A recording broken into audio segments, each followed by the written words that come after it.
आधे बाउल दही में 4 चम्मच MDH चटनी पुदीना मसाला डाला, स्टर करो, पुदीना चटनी तैयार। MDH चटनी पुदीना मसाला।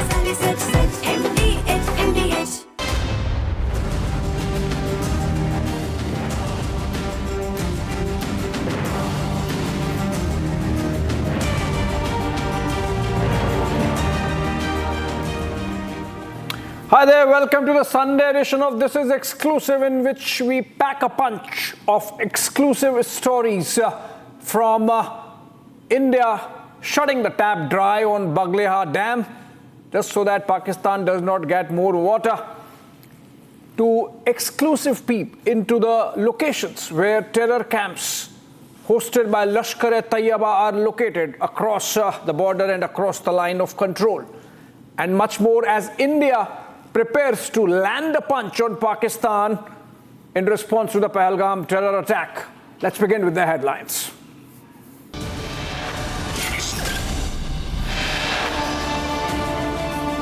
Republic accesses satellite images of the Lashkar terror training camps in POK. Sources say terrorists deployed to launch pads after training in the jungles. ISPR dossier on fake narrative against India exposed. Details of anti-India claims by Pak ISI out. We don't look for preachers, particularly preachers who don't practice at home what they preach abroad. External Affairs Minister sends a strong message to global alliances, looking for partners, not preachers. After running down Pahalgam victims, Congress takes Nimbu Mirchi Chai at the Indian Air Force.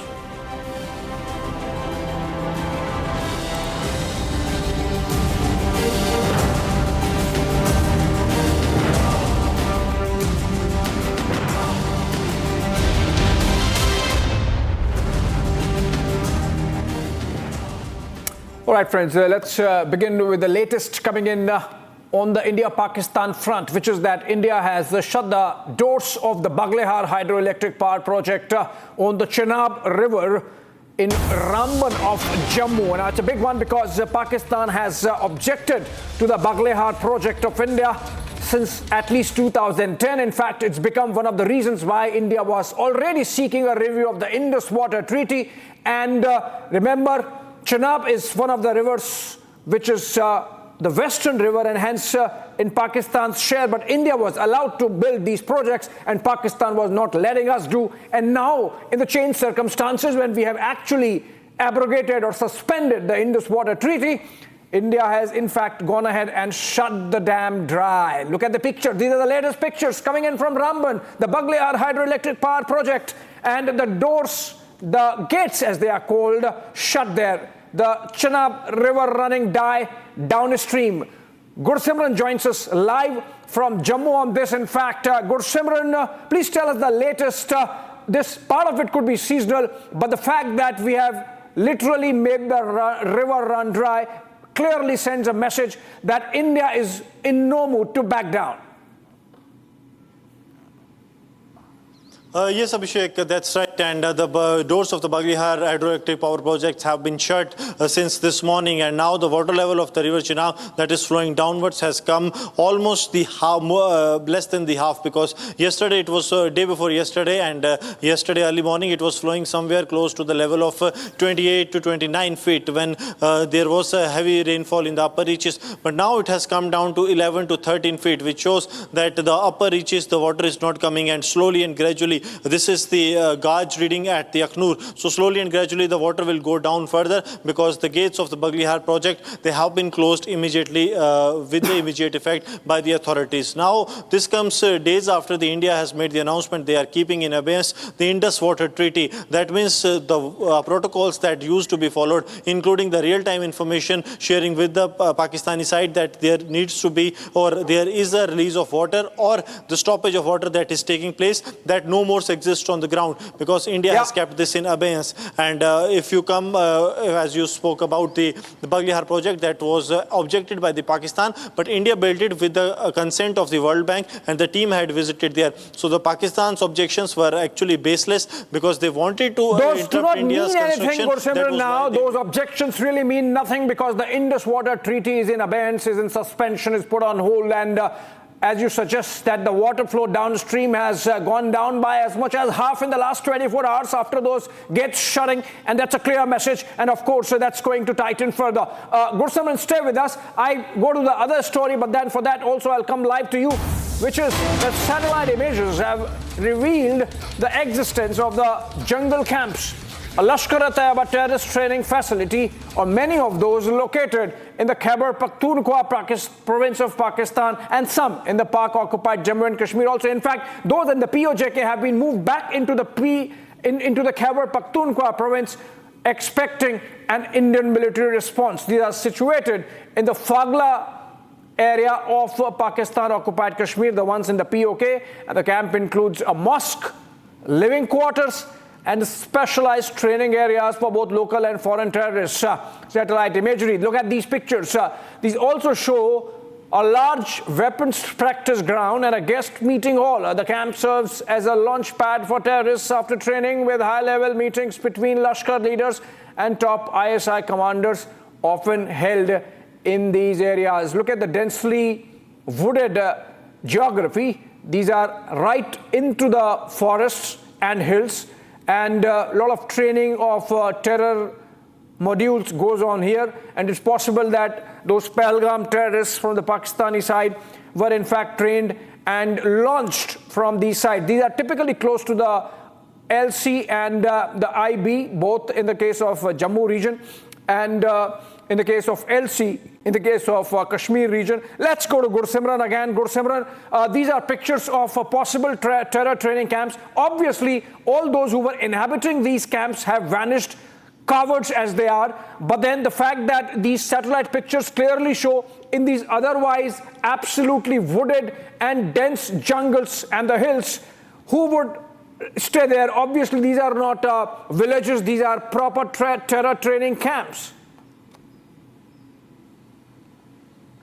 Yes, Abhishek, these are proper training camps that have been established in the Khyber Pakhtunkhwa as well as in the Pakistan-occupied Jammu and Kashmir. And these are not the small training camps, the photos or videos of which we have seen a couple of months ago that have surfaced from the Pakistan-occupied Jammu and Kashmir. These are well-built structures that have the living area, that have the dining area, that have the separate rooms for these terrorists that are to be sent, and for the senior commanders where they will meet, including the likes of the Talha Sayyid and Hafiz Sayyid. They have visited. That means the top hierarchy of the Lashkar-e-Taiba has been visiting, and this stands true. Reason being that you see the trend in the past that the LC has been used by the Lashkar-e-Taiba, and Lashkar having a camp there, that comes as a no surprise. But the surprise fact is that from the line of control to the Pakistan-occupied Jammu and Kashmir to Khyber Pakhtunkhwa, they see how these terror groups have got their network on ground, and also they have built these lavish launch pads and the terror training camps in the various locations where they are using them for their secret meetings with the ISI, with the Pakistani army and Lashkar-e-Taiba, and also to launch their terrorists, to train the terrorists with the jungle warfare, and then send them to the forward launch bases from where they can carry out the infiltration. Abhishek. Obviously, a lot of infiltration has happened, and that is the reason why we had those Pahalgam terrorists in that area. But then obviously now things are different with all the ceasefire violations taking place and the Indian security forces responding. The LC effectively is hot, and it's unlikely that any of those terrorists would be there in those camps. But then the existence of these structures, very well-planned structures, Gursimran, clearly shows the kind of terror industry scale operation that the Pakistani deep state, the ISI and the Lashkar-e-Taibas and the Jaish-e-Mohammed run in that area of Pakistani control, the POK, and of course in Khyber Pakhtunkhwa. And we keep, of course, bringing these pictures and these exclusives to our viewers just to give them an idea of the kind of close tabs we are keeping, close hawk's eye we are keeping on all activity across the border and the line of control. But moving on for now, staying with the larger story of India and Pakistan, we have an explosive new development, which is that we expose a web of deception and fabrication surrounding Pakistan's military narrative, specifically orchestrated by the Inter-Services Public Relations, or the ISPR, as it is called, of the Pakistan Army, from manipulated forensic evidence to questionable WhatsApp call recordings. The truth is beginning to unravel. This is in response to the press conference that was held by the DG of ISPR, General Chaudhary, a couple of days back, in which they tried to project that Pakistan is an equal victim of terror originating from India. Tonight, in fact, we bring to you an in-depth analysis of how ISPR's claims on terrorist operations and foreign links may be nothing but absolute propaganda, manipulation, and engineering or doctoring of evidence, etc., by the Pakistani ISPR. The DG ISPR flaunting year-old WhatsApp call recordings. That's our first one. Is either laughable or terrifying. Now look at WhatsApp calls. They cannot be recorded unless the terrorist on whose phone the DG ISPR was showing that a phone call has been recorded was dumb enough to spy on himself, which is highly unlikely. Or ISI had spyware in place early. So they knew the plan and let it play out. In which case, is it for us to believe that the ISI allowed some of the Pakistani citizens to be killed by these terrorists before they could come out with this press conference, which means they knew that Pahalgam terror attack would happen, that's a corollary, and that India would escalate, and then they would hold a press conference. Of course, blatant fakery there, or of course, silent approval of terror. Either way, this is false narrative. Moving on, second one. These are the pictures. So we are to believe, as per that press conference, that this terrorist was live screenshotting his crimes like a social media manager on meth, just in case ISPR needed some marketing material later. The timestamps on those WhatsApp screenshots magically aligned within minutes of the messages, even though the guy was arrested long after the fact. Now imagine, you are chatting with somebody, you take a screenshot, and so the screenshot immediately registers the timestamp. The time is there because your life is screenshotting it. And then, after days later or months later, the DG ISPR, after the Pahalgam terror attack, does a press conference and says that we have screenshots of a Pakistani terrorist being handled by an Indian army officer for carrying out terror activity inside Pakistan. What is this anti-terrorism or amateur hour with Canva, as they say, or would say? Moving on, the next one, on the same evidence. Here's the real kicker. One of the most laughable pieces of evidence was a drone allegedly recovered from the terrorist's house, blamed on India. Of course, listen closely during the raid. Authorities found a drone. This is what the DG ISPR said in that press conference 2 days back. We can have those pictures also later. And they said that they have found rupees 10 lakhs from the house of Majid, the terrorist, and that's in Pakistani currency, as also an Indian-made drone. That was the claim.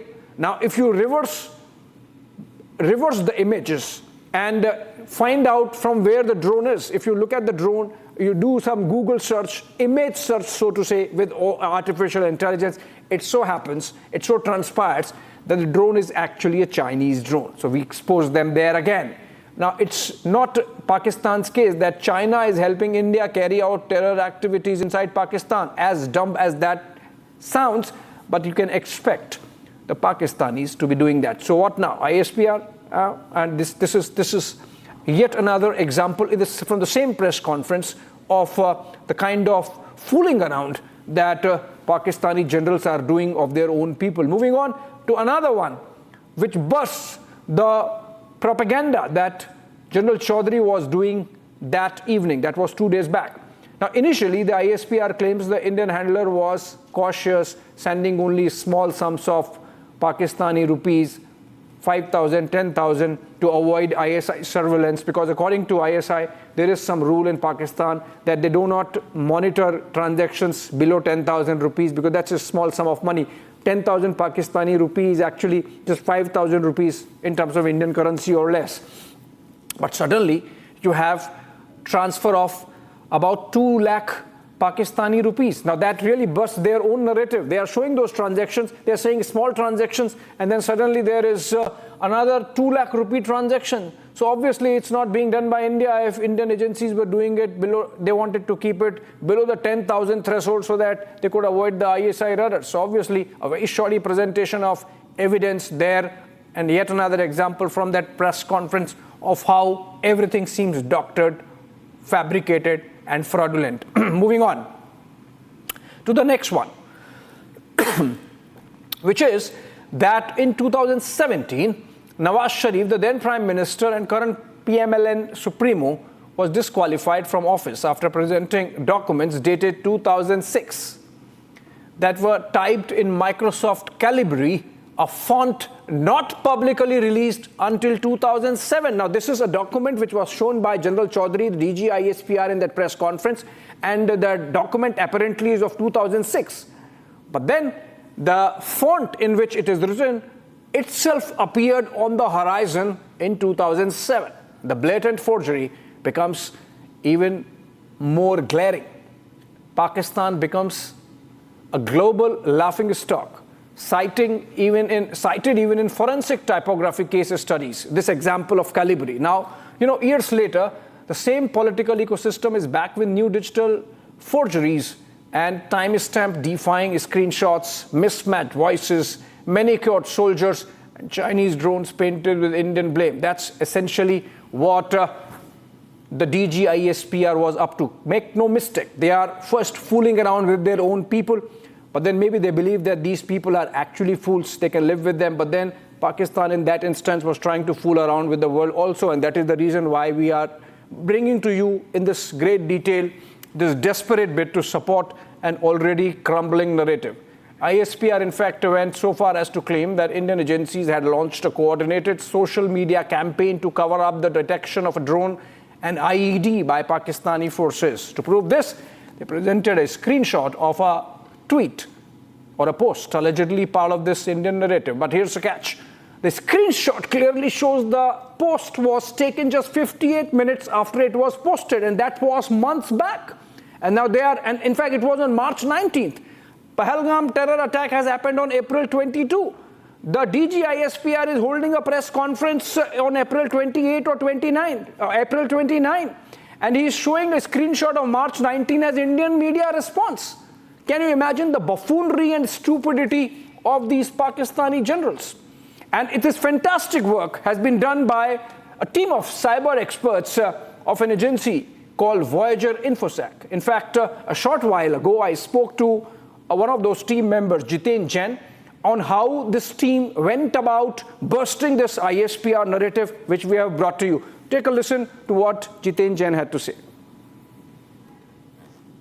You are the person who has done this cyber forensics. Can you introduce yourself? What is this Voyager Infosec? I have not done it. I am one of the 20-odd cyber experts who came together to expose this fabrication and propaganda by Pakistan, because we have expertise in hosting.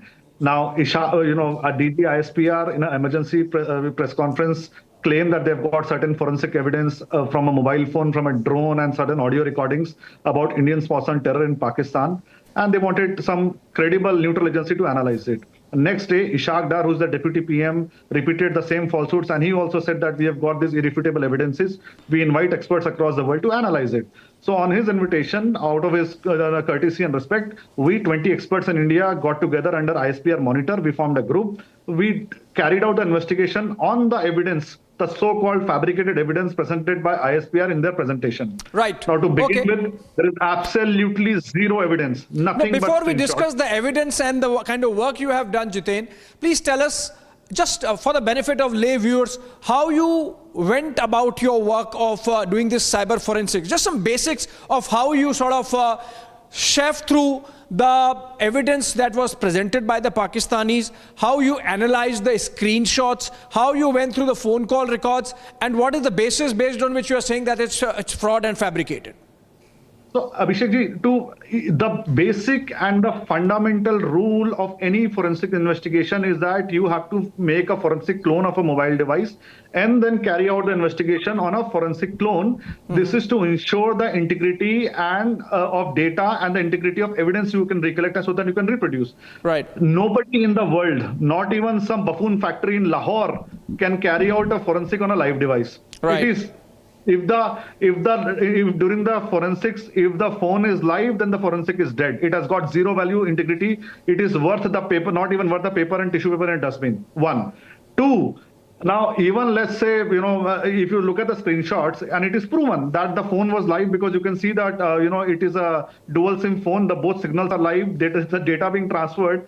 So that shows the phone was, not in a forensic clone. It was a live phone used for, in a live manner. Yeah. But the worse, even the terrorist and terror handler were, if you look at the WhatsApp screenshot presented by them as a forensic evidence they have collected, even the terror handler is shown online in WhatsApp, as if he was sitting in the next desk in ISPR theater room. I mean, how can the terror handler who's been arrested and then once they got before it is online? Third, all the screenshots of money trail, of chats are taken just minutes after the messages are sent in last 3-4 months. Right. But the terrorist was arrested 4 days back. Forensic was done 2 days back. How could you manufacture those screenshots 3 months in advance? Unless you were running the phone yourself or you were time traveling and fabricating the evidence. So they forgot to change the timestamps. They did in some, they retracted in some, but they forgot to do in some. Then there are claims and fake stories. For example, they presented voice recordings of Indian major and terror handlers and terrorists. Now, the terrorist is a Pakistani citizen, by the way, and they're calling it an Indian terrorist. Now, WhatsApp does not have any feature of call recordings. No mobile phone till day in the world provides you or allows you to call WhatsApp calls. You can do a GSM call recording, but not WhatsApp call. Yeah. Only way to record WhatsApp call is by installing a spyware in the phone. Right. Now, if you have WhatsApp recordings of 3 months back, there are only two possibilities. A, you were yourself running the phone, or you have bugged the phone with a malware. Yeah. And in both the cases, it clearly proves that you had foreknowledge of every event which was happening, if it is true, and either you got your soldiers actually killed in IED blast to support this coordinated fake fabricated theory, right, or you allowed them to be killed. Right. Both ways, I think now you require a credible, neutral investigation on ISPR that how did they got their soldiers killed to propagate a fake theory against India. Yeah, knowing the kind of clout and grip Pakistan army has on their civilian government, it's foolhardy really to even think that any kind of investigation would take place there. But you have done an amazing work, Jiten.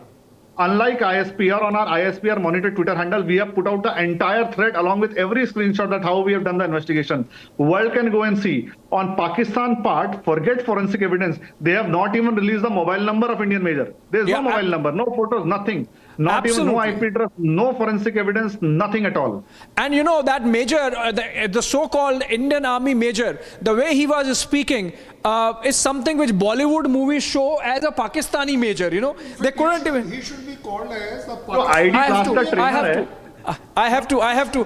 Jiten, you mentioned that a buffoon factory in Lahore can't. I would say a buffoon factory in Lahore only can do what was done. It's worse. The so-called handler who is training them on IED blast is having long nails and manicured hands. Which Indian Army soldier does that?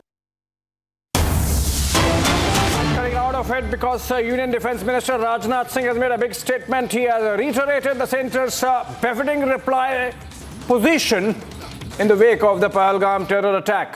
The Defence Minister said that Prime Minister Narendra Modi's determination and leadership will fulfill the people's expectations.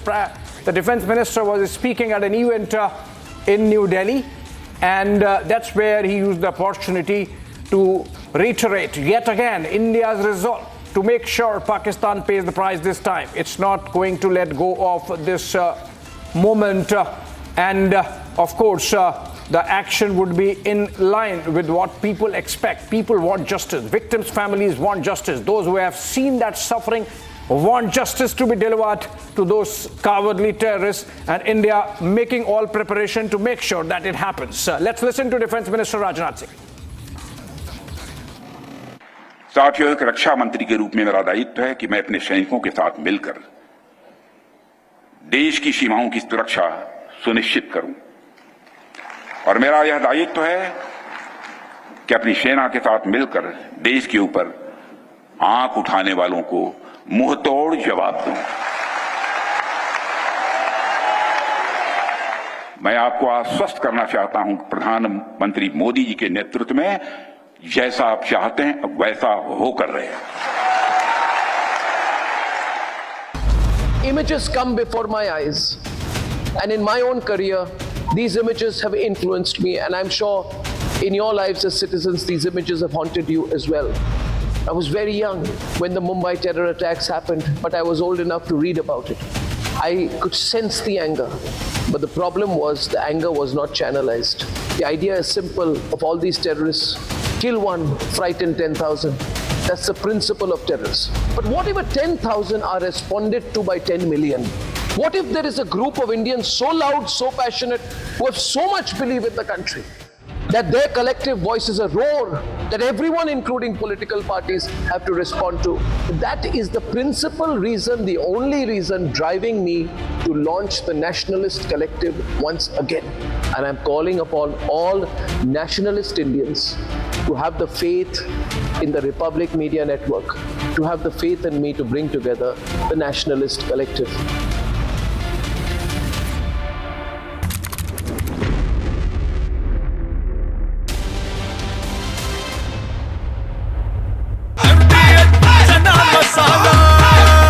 अब छोलिया हो या लोबिया, सफेद चने या काले चने, सब कुछ मजेदार बने।